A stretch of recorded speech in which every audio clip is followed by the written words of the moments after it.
തിരുവിതാംകൂർ മുൻ Devaswom board president PS പ്രശാന്തിനെ ആശുപത്രിയിൽ പ്രവേശിപ്പിച്ചു. ഇന്നലെ രാത്രിയാണ് മെഡിക്കൽ കോളേജ് ആശുപത്രിയിൽ പ്രവേശിപ്പിച്ചത്. തലച്ചോറിൽ രക്തസ്രാവം ഉണ്ടെന്ന് കണ്ടെത്തിയിട്ടുണ്ട്. വിവരങ്ങളുമായി VS അനു ചേരുകയാണ്. VS അനു, എന്തായാലും കേസ് നടപടികളുമായൊക്കെ മുന്നോട്ട് പോകുമ്പോഴാണ് ഇത്തരത്തിൽ ആശുപത്രിയിൽ പ്രവേശിപ്പിക്കുന്നത്.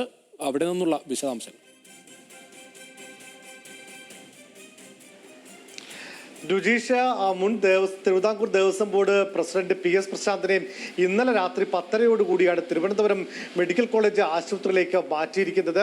തലച്ചോറിൽ രക്തസ്രാവം ഉണ്ട് എന്ന് ഇന്നലെ തന്നെ പരിശോധനയിൽ വ്യക്തമായിരുന്നു. ഇന്നിപ്പോൾ രാവിലെ CT സ്കാൻ നടക്കുകയാണ് എന്നുള്ളതാണ് ഇപ്പോൾ നമ്മൾ ഡോക്ടർമാരുമായി ബന്ധപ്പെടുമ്പോൾ മനസ്സിലാക്കാൻ വേണ്ടി സാധിക്കുന്നത്. കഴിഞ്ഞ ആഴ്ച കടുത്ത പനി, അതുകൂടാതെ തന്നെ മറ്റ് ദേഹാസ്വാസ്ഥ്യങ്ങളൊക്കെ ഉണ്ടായിരുന്നു.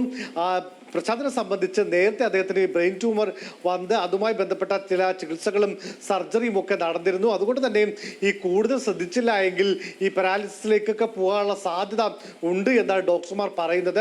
അതുകൊണ്ട് തന്നെയാണ് ഇന്നലെ അദ്ദേഹത്തിന് വലിയ അസ്വസ്ഥത തോന്നിയ ഉടനെ തന്നെ തിരുവനന്തപുരം മെഡിക്കൽ കോളേജ് ആശുപത്രിയിലേക്ക് മാറ്റിയിരിക്കുന്നത്. രക്തസ്രാവം ഉണ്ടെന്ന് ഡോക്ടർമാർ തിരിച്ചറിഞ്ഞിരിക്കുന്നു. ഇന്ന് രാവിലെയും ഇപ്പോൾ നിലവിൽ മെഡിക്കൽ കോളേജ് ആശുപത്രിയിൽ അഡ്മിറ്റ് ചെയ്തിട്ടുണ്ട്. ഇന്ന് രാവിലെ CT സ്കാൻ നടക്കുന്നുണ്ട്.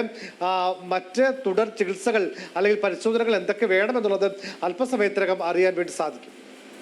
VS അനു, തിരുവനന്തപുരം സബ് ജയിലിൽ നിന്നാണ് PS പ്രശാന്തിനെ ആശുപത്രിയിലേക്ക് മാറ്റിയിരിക്കുന്നത്.